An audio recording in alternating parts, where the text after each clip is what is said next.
Assalamualaikum warahmatullahi wabarakatuh. Nama saya Muhammad Nurul Lukti, NIM E 2019-2091. Saya prodi Ekonomi Syariah 2. Baik, di sini saya akan mereview materi tentang perekonomian tiga sektor. Baik, langsung saja pengertian ekonomi tiga sektor.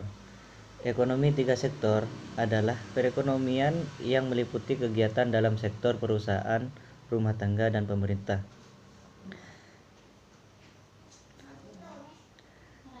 Adanya campur tangan pemerintah menimbulkan dua perubahan penting. 1. Pungutan pajak yang dilakukan oleh pemerintah atau T menambah pengeluaran agregat (AE) pada industri dan rumah tangga. Kedua, pajak memungkinkan pemerintah melakukan pembelanjaan dan ini akan menaikkan pembelanjaan agregat. Karena belum ada perdagangan dan LN, maka perekonomian tiga sektor dinamakan perekonomian tertutup. Baik, selanjutnya aliran baru dalam sirkulasi aliran pendapatan. Pembayaran pajak oleh RT dan perusahaan kepada pemerintah. Pendapatan pemerintah. Pengeluaran pemerintah ke sektor perusahaan sampai pembelian barang dan jasa yang diproduksi perusahaan. Aliran pendapatan dari sektor pemerintah ke RT dan I sampai pembayaran atas penggunaan faktor-faktor produksi RT dan I oleh pemerintah. Pendapatan yang diterima oleh RT akan digunakan untuk tiga tujuan. 1. Ditabung. 2. Membayar pajak. Dalam keseimbangan berlaku bersamaan Y sama dengan C tambah I tambah G. Sedangkan tiap tingkat pendapatan nasional berlaku Y sama dengan C tambah S tambah T. 3. Membiayai konsumsi (C). Selanjutnya syarat keseimbangan.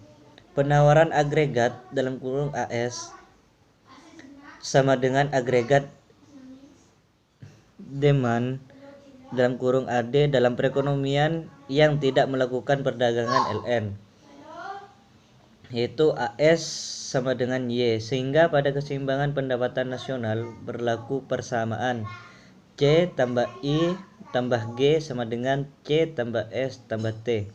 Apabila C pada tiap ruas dikurangkan, maka berlaku I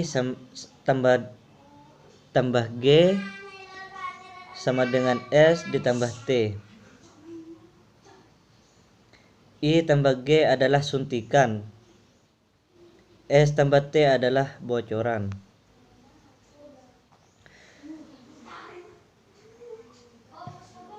Selanjutnya ialah pajak langsung dan tidak langsung. Yang pertama ialah pajak langsung, ialah jenis pungutan pemerintah yang secara langsung dikumpulkan dari pihak yang wajib membayar pajak. Kedua, pajak tak langsung. Pajak yang bebannya dapat dipindahkan kepada orang lain. Bentuk-bentuk pajak pendapatan. Yang pertama, pajak regresif, yaitu persentase pajak turun ketika pendapatan naik. Kedua, pajak proporsional, ialah persentase pajak tetap untuk berapapun tingkat pendapatan. Ketiga, pajak progresif, yaitu persentase pajak naik ketika pendapatan naik.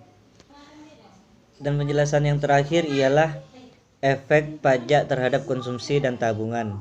Pajak akan menurunkan YD (pendapatan disposable) sejumlah T sehingga YD sama dengan Y dikurangi T. Karena YD turun, konsumsi (C) dan tabungan